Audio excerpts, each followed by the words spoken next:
Japan has more than 4 million vending machines. That's roughly one vending machine for every 30 people. So, why are there so many? First, Japan is one of the safest countries in the world. The risk of vandalism or theft is very low. Second, labor costs are high.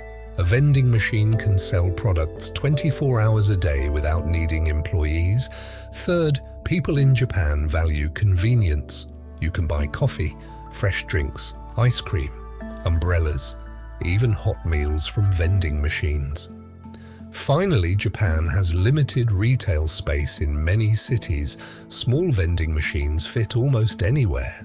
That's why vending machines became a part of everyday life in Japan. One question, 1 minute, one answer.